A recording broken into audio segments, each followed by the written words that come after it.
So I want to talk about the stomach muscles and about how you can wake them up. So what sleeping muscles means is basically for some reason the body has sort of down regulated or shut down a particular muscle group. It's still there, but when you ask it to do an action, the body actually uses other muscles that aren't quite so well designed to do that job. The lower stomach is especially bad. What switches off the lower stomach is primarily digestion. If the digestive system is irritated, then the muscles near it, the lower stomach, the core, get switched off. Also, spinal alignment. If you've got pain in your lower back, then often that will switch off the lower stomach. And the catch-22 situation is when you switch off the lower stomach, you've now lost the muscle that protects the spine, and therefore you have worse back pain. But like I say, digestion is probably the main issue. So if you eat a food that your body doesn't like, if your digestive tract is swollen, if you need the toilet, if it's the wrong time of the month, all of these can switch off your lower stomach muscles. So there's an exercise for you to do, which I'll show you now. To switch them back on, you need to do it, and then you should feel straight away that they're more awake. Now what often happens is the next day, maybe it almost feels like you've gone back to square one.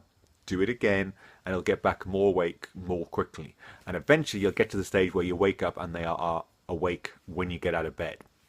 Assuming, of course, that you've removed the stimulus in the first place. If whatever stimulus is still there agitating the system, then it's an ongoing battle. You have to keep doing this. If the stimulus is gone, it should stay awake each time you do it. So give the exercise a try.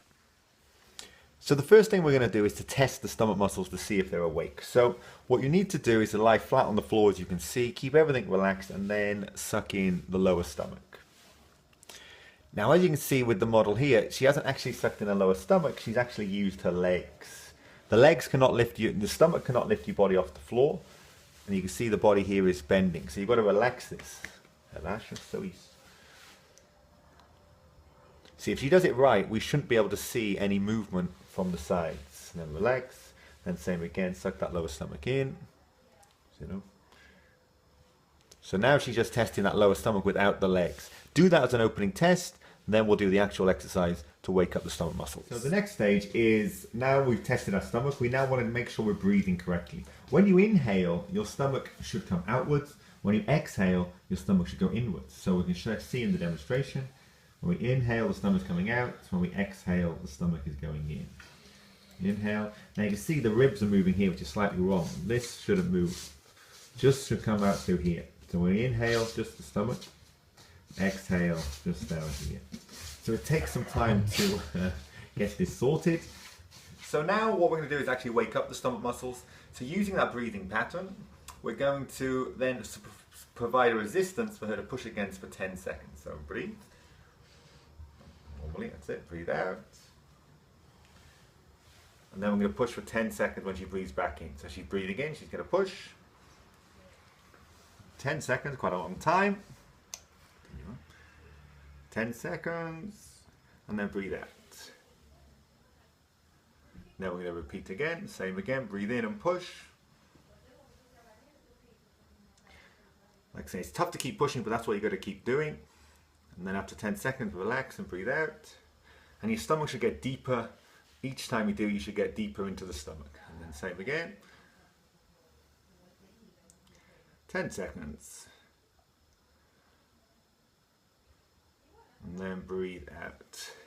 And then I can move my hands a little bit lower.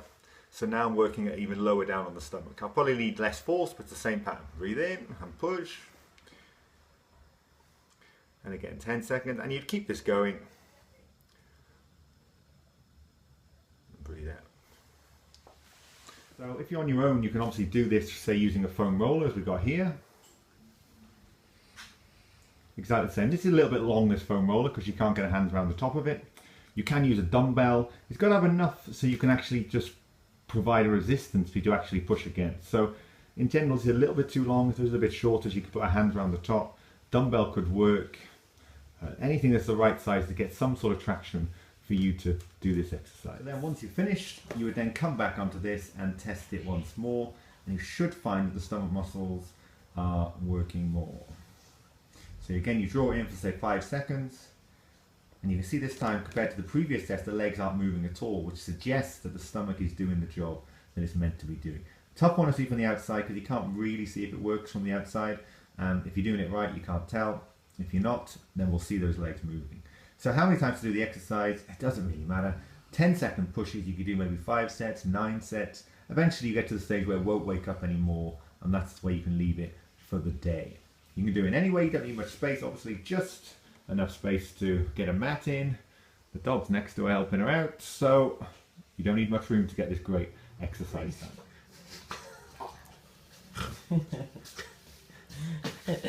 Jackson, no.